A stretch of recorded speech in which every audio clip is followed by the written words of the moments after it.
నమస్తే, welcome to popcorn media entertainment. కూలీ first day collections అలాగే సెకండ్ డే కలెక్షన్స్ ఏ విధంగా ఉన్నాయో తెలియజేయడానికి ఈరోజు మనతో పాటు ఉన్నారు సీనియర్ జర్నలిస్ట్ హేమసుందర్ సార్. మరి సార్ని అడిగి కలెక్షన్స్ పరంగా కూలీ అలాగే వార్ 2 ఏ విధంగా ఉన్నాయో అడిగి తెలుసుకుందాం. సార్ నమస్తే. సార్ నమస్తే అమ్మా. సార్ కూలీ ఆర్ వార్ 2 ఇవి రెండు సినిమాలు వచ్చేసి ఫస్ట్ డే కలెక్షన్స్ పరంగా ఎలా ఉన్నాయో ఒకసారి మాకు చెప్పండి సార్. అది నిన్నటిదాకా క్లారిటీ లేదు, ఇవాళ అయితే క్లారిటీ వచ్చింది. వాళ్ళు అఫీషియల్గా ప్రకటించారు కాబట్టి. అంటే కూలీకి దాదాపు 140 కోట్ల గ్రాస్ టోటల్గా వరల్డ్ వైడ్గా one day collections, first day collections కూలీకి 140 కోట్ల గ్రాస్ వచ్చింది. ఈ వార్ 2కి అయితే 82 crores అంటున్నారు. ఓకే, అంటే రెండు సినిమాలు ఒక సినిమా రిలీజ్ అయి ఉంటే ఖచ్చితంగా కూలీకి 200 కోట్లు వసూళ్ళు ఇచ్చుండే, లేదా వార్ 2 ఒకటే రిలీజ్ అయి ఉంటే ఖచ్చితంగా 150 కోట్లు వసూళ్ళు అయ్యి ఉండే. అంటే రెండు సినిమాలకి క్రేజ్ ఉంది కాబట్టి రెండు సినిమాలు షేర్ చేసుకున్నాయి. ఓకే, వాళ్ళు 140 కోట్లు, వీళ్ళు 80 కోట్లు, అంటే మొత్తం 80, 140, 220 కోట్ల రూపాయలు జనాలు డబ్బులు ఫస్ట్ డే కలెక్షన్స్ కోసం వెచ్చించారని మనం అర్థం చేసుకోవాలి. అట్లా నిన్న ఫస్ట్ డే కలెక్షన్ పరంగా చూసుకుంటే కూలీది పై చేయిగా ఉంది. వార్ 2 సెకండ్ ప్లేస్లో, అంటే సగానికన్నా కొద్దిగా బెటర్గా ఉంది. అంటే రజనీకాంత్ 74 ఏళ్ల వయసులో రజనీకాంతే పై చేయి సాధించాడు. ఇంత తోపు అయిన ఇద్దరు హీరోలు పెట్టుకున్నా కానీ ఇది మల్టీ స్టారర్ మూవీ. అది మల్టీ స్టారర్ మూవీ కాదు, సింగిల్ హీరో మూవీనే. 74 ఏళ్ళ ఏజ్ ఉన్న ముసలి హీరోకి ఏమో 140 కోట్లు వచ్చినాయి. యంగ్ హీరోలు ఇద్దరు యంగ్ హీరోలే, ఇద్దరు తోపులే డ్యాన్సుల్లో, వాళ్ళకి 80 కోట్లు వచ్చినాయి. అది నిన్నటి పరిస్థితి. సార్ ఇవే 2 మూవీస్ వన్ డేలో, అంటే ఒకే రోజు రిలీజ్ అయితే కలెక్షన్ పరంగా ఎలా ఉంది కాబట్టి ఏ సినిమాలు సపరేట్గా రిలీజ్ అయ్యి ఉంటే ఎలా ఉండేది అంటారు? సపరేట్గా రిలీజ్ అయ్యి ఉంటే ఖచ్చితంగా ఇద్దరికి బెనిఫిట్ జరిగేది. ఎందుకంటే వీళ్ళు, నేను అనుకోవడం ఏంటంటే ఈ 4 రోజులు సెలవులు కలిసి వస్తాయి అనే ఉద్దేశంతో ఎవరో తగ్గల. ఓకే, కలిసి వస్తాయి కదా, సెలవులు ఉన్నాయి కదా, జనం ఖాళీగా ఉంటారు, సినిమాల మీద ఇచ్చేస్తారు అనుకునే ఉద్దేశంతోనే వాళ్ళు తగ్గకుండా ఈ డేట్ ఎంచుకున్నారని అనిపిస్తుంది. 4 రోజులు, ఇప్పుడు శనివారం ఇవాళ సెలవు వచ్చింది ఆగస్టు 15, నిన్న 14వ తారీఖు సినిమా రిలీజు, 15వ తారీఖు సెలవు వచ్చింది, 16 వీకెండ్, 17 ఆదివారం, 4 రోజులు కలిసి వచ్చినట్టే కదా. ఈ 4 రోజులు సెలవులు ఉంటే ఖచ్చితంగా సినిమాలకు వెళ్తారు అనే ఉద్దేశంతో వాళ్ళు రిలీజ్ చేశారు. అదే కాకుండా ఏ ఒక్క సినిమాని రిలీజ్ అయింది అనుకుందాం, కూలీ సినిమా రిలీజ్ అయింది అనుకుందాం, 140 కోట్ల కలెక్షన్స్ అలా కనీసం 200 కోట్ల కలెక్షన్స్ వచ్చుండే 14వ తారీఖు. ఈ సినిమాలు ఆల్టర్నేటివ్ సినిమాలు లేవు కాబట్టి ఖచ్చితంగా రెండో రోజుని కనీసం 100 కోట్లనే వచ్చి ఉండేది కదా. 300, 400, 500 కోట్ల వసూళ్ళు ఆదివారంతో 4 రోజులకి లాగేసేవాళ్ళు. ఫ్లాప్ టాక్ వచ్చినా కానీ 400 కోట్లు 300 కోట్లు లాగేసేవాళ్ళు ఫ్లాప్ టాక్ వచ్చినా కానీ. అదే వార్ 2 కూడా సపరేట్ ఒకటే రిలీజ్ అయి ఉంటే, కూలీ రిలీజ్ కాకుండా ఉంటే ఖచ్చితంగా అసలు కంపారిజన్ మొదలయ్యేది కాదు. దాని సినిమాని ఈ సినిమాని కంపేర్ చేసుకునేవాళ్ళు కాదు. రెండు సినిమాలు రిలీజ్ అవ్వడం అనేది ఎంత మైనస్ అనేది ఒకసారి అర్థం చేసుకోవాలి. రెండు పెద్ద సినిమాలు ఎప్పుడూ కూడా ఒకరోజు రిలీజ్ చేయడం అనేది మంచిది కాదు. కంపారిజన్ మొదలవుతుంది కదా, కలెక్షన్స్ పరంగా లాసే కంపారిజన్ మొదలైపోయి ఇవాళ రెండింటికి ఈక్వల్గా వచ్చింది. కానీ ఏ సినిమానో కొద్దిగా బెటర్గా ఉందనుకుంటే ఆ సినిమా ప్లస్ అయిపోయింది. లేకపోవటం వల్ల ఈ రెండు సినిమాలు కూడా డౌన్ అయిపోయింది. ఇప్పుడు రెండింటికి లాస్. మరి అంతే కదా, రెండు సినిమాలు రిలీజ్ అవ్వడం అనేది ఒక విధంగా ఒక సినిమా రిలీజ్ అయ్యి ఉంటే మాత్రం ఖచ్చితంగా ప్లస్ అయ్యి ఉండేది. Okay sir, first day collections పరంగా అటు కూలీ అలాగే వార్ 2 రెండింటికి ఏ విధంగా ఉందో మాకు చెప్పారు. అండ్ సెకండ్ డే, ఈరోజు సెకండ్ డే రాగానే మరి కలెక్షన్స్ పరంగా కానీ బుకింగ్స్ పరంగా ఫస్ట్ ఎలా ఉందంటారు? సెకండ్ డే రాగానే సెకండ్ డేకి వచ్చేసరికి బుక్ మై షో చూసుకుంటే మనకి ఖచ్చితంగా 50,000, అందుకైతే ఫస్ట్ డేకి వచ్చేసరికి 50,000, గంటకి 50,000 మంది కూలీ చూస్తున్నారని చెప్పాం కదా. ఇప్పుడు ఖచ్చితంగా 50,000 మంది వార్ 2కి ప్రయారిటీ ఇచ్చారు. 35,000 మంది ఏమో కూలీకి వచ్చేసారు.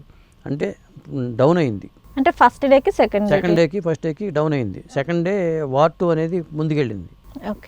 కూలీ అనేది 30,000 ఉంది కాబట్టి కూలీ వెనకబడిందని చెప్పాల్సి వస్తుంది. సార్ మరి కారణం ఏంటంటారు? మన ఫస్ట్ డే బుకింగ్స్ పరంగా చూసుకున్నట్లయితే కూలీ 1లో ఉండే, అండ్ కలెక్షన్స్ పరంగా కూడా కూలీ అనేది 1లో ఉంది. బట్ ఇప్పుడు సెకండ్ డేకి రాగానే కూలీ వెనకబడింది, వార్ 2 అనేది ముందుకెళ్ళింది. మరి దీనికి కారణం ఏంటంటారు సార్? కారణం ఏంటంటే నేను అనుకోవడం ఏంటంటే టెక్నికల్గా వార్ 2 అనేది చాలా బెటర్గా ఉంది. ఓకే, కథ అట్లాంటి సినిమాల్లో కథను ఆశించడం అత్యాశ అవుతుంది. టెక్నికల్గా చూసుకున్నారు. గ్రాండ్ ఇయర్గా చూసుకుంటే వార్ 2 చాలా బెటర్గా ఉంది. విధంగా వార్ 2ని వాళ్ళు ఇక్కడ నిడివి పెంచారు, కానీ ఒక 10 నిమిషాలు ట్రిమ్ చేసి ఉంటే వార్ 2 చాలా బెటర్గా ఉండేది.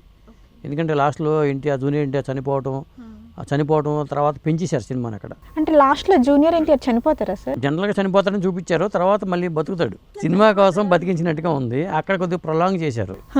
అట్లా కొన్ని ట్రిమ్ చేసుకుని ఉన్నట్టయితే వార్ 2ని కొద్దిగా ఇంకా బెటర్గా ఫీల్ అయ్యేవాళ్ళు. ఎందుకంటే కంపారిజన్లో ఇప్పుడు వార్ 2కే బెటర్మెంట్గా ఉంది. కూలీతో కంపేర్ చేసుకుంటే వార్ 2నే బెటర్గా ఉంది, క్వాలిటీగా ఉంది. ఎందుకంటే యాక్షన్ సన్నివేశాలు, హై వోల్టేజ్ యాక్షన్ సన్నివేశాలు ఉన్నాయి. ఆ ట్రైన్ ఫైట్ కానీ, ఆ ఫ్లైట్లో ఉండేది, అవన్నీ సీజీ వర్క్లు చేసినా కానీ, గ్రీన్ మ్యాట్ మీద చేసినా కానీ మనకి ప్రేక్షకులకి ఫీల్ అది ఉండదు కదా. వాళ్ళు ఇలా చేశారనేది ఎవరు టెక్నికల్గా ఆలోచించే వాళ్ళు, కోడిగుడికి ఏకలు పీకే వాళ్ళకి అర్థం అవుతుంది తప్పితే సినిమా చూసినప్పుడు మనకేం అర్థం కాదు. న్యాచురల్గా జరుగుతుంది. ఆ ఫ్లైట్లో పైన ఫ్లైట్ మీద ఆ ఫైట్ ఉంది, థ్రిల్ ఫీల్ అవుతారు. వీళ్ళు ఇంకో ఫ్లైట్లోంచి వెళ్ళి దిగటం కానీ అది ఒకటి బాగున్నాయి ఫైట్స్. తర్వాత కార్ చేజింగ్స్ పెట్టారు.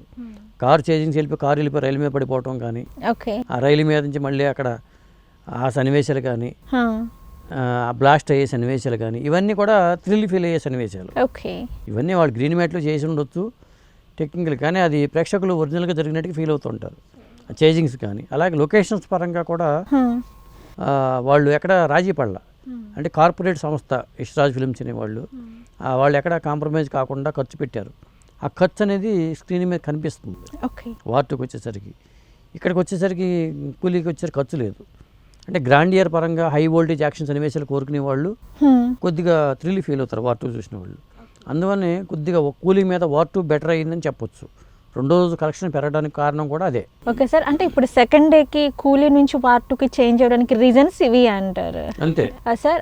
ఫస్ట్ డే బుకింగ్స్ కలెక్షన్స్ పరంగా ఎలా ఉంది చెప్పారు, అలాగే సెకండ్ డే కూడా చెప్పారు. బట్ మనం ఇప్పుడు చూసుకున్నట్లయితే మనకి ఇప్పుడు ఈ 2 days హాలిడేసే కదా సార్, మరి ఈ 2 days కూడా ఎలా ఉండబోతుంది అంటారు రెండు సినిమాలు? అంటే ఆదివారం వరకు ఎంత వసూలు చేయొచ్చు అండ్ వెళ్ళాలి అనుకుంటే ఈ 2 మూవీస్లలోని ఏ మూవీకి వెళ్తారు ఎక్కువగా? అంటే రజనీకాంత్ సినిమాల్లో ఆయన స్టైల్స్ కోసం చూస్తారు. అవును, ఖచ్చితంగా. రజనీకాంత్ ఫ్యాన్స్ ఏంటంటే ఆయన ఏం యాక్ట్ చేయకపోయినా నాన్న అనడం చాలు, విజువల్స్ వచ్చేస్తాయి, జనం అది చాలు అనుకుంటారు. కాబట్టి రజనీకాంత్ మూవీని అంత తక్కువ అంచనా వేయడానికి వీల్లేదు. ఎందుకంటే సినిమాలు కూడా లేవు. మహావతార్ నరసింహ ఇప్పటిదాకా కలెక్షన్ పరంగా కుమ్మేసింది. అవును, ఇక రిలాక్స్ అయిపోతారు. మహావతార్ నరసింహకి ఇక అవకాశం ఉండదు. కాబట్టి ఇక సయారా కూడా కుమ్మేసింది కలెక్షన్స్, ఆల్రెడీ వచ్చేసినాయి, సినిమాలు లేవు. కాబట్టి సినిమా ప్రేమికులు ఏం చేస్తారంటే ఈ 2 సినిమాలు కూడా చూసే అవకాశం ఉంది 4 రోజుల్లో ఇంచుమించుగా. ఫస్ట్ డే కలెక్షన్స్ పరంగా 140 కోట్లు వాడికి వచ్చినా కానీ నేను అనుకోవటం యావరేజ్ని ఒక 80 కోట్లు వేసుకున్నా కానీ 4 ఎనిమిదిలో 32, 320 కోట్లు 350 కోట్లు రావడానికి ఆదివారం వరకు ఛాన్సెస్ అయితే ఉన్నాయి కూలీ సినిమాకి. ఎందుకంటే తమిళ ప్రేక్షకులు ఖచ్చితంగా చూస్తారు కాబట్టి ఒక 300 కోట్ల వరకు కూలీకి ఛాన్సెస్ ఉన్నాయి. ఒక 250 కోట్ల వరకు లాగడానికి వార్ 2 కూడా ఛాన్స్ ఉందని అనుకుంటున్నాను నేను. అంటే ఇప్పుడు సెకండ్ డే చూసుకుంటే సెకండ్ డే పెరిగింది కదా, రేపు మౌత్ టాక్ స్ప్రెడ్ అయ్యి వార్ 2కి ప్లస్ అయిపోయింది అనుకో, ఇంచుమించుగా కూలీని దాటినా ఆశ్చర్యపోనక్కర్లా. అది కూడా 300 crores వెళ్ళే ఛాన్సెస్ ఉంటాయి. ఎందుకంటే దాటినా ఆశ్చర్యపోనక్కర్లా. మనకి సెకండ్ డే మౌత్ టాక్ అనేది కంప్లీట్ గా చేంజ్ అయింది కదా సార్. మౌత్ టాక్ని బట్టి వెళ్తాయి సినిమా కలెక్షన్స్. ఎప్పుడు కూడా మౌత్ టాక్ని బట్టి జనాలు కూడా అనుకుంటారు ఈ 2 సినిమాలు అది బాగాలేదు అంటున్నారు కాబట్టి దీనికి వెళ్దాం, ఇట్లా ఆలోచిస్తారు. కాబట్టి ఒక విధంగా చెప్పాలంటే కూలీ ఏమో తమిళనాడులో కూలీ బాగా కలెక్ట్ చేసే అవకాశాలు ఉంటాయి, తెలుగు రాష్ట్రాల్లో వార్ 2 కలెక్ట్ చేసే అవకాశాలు ఎక్కువ ఉంటాయి. అది ఖచ్చితంగా చెప్పొచ్చు మనం. ఓకే సార్, వార్ 2 అలాగే కూలీ కలెక్షన్స్ పరంగా ఎలా ఉన్నాయి, మరి ఈ 2-3 డేస్లలోనే ఈ రెండింటికి బుకింగ్స్ పరంగా కానీ కలెక్షన్స్ పరంగా ఎలా ఉంటాయో మాకు చెప్పారు. నమస్కారం సార్. నమస్తే.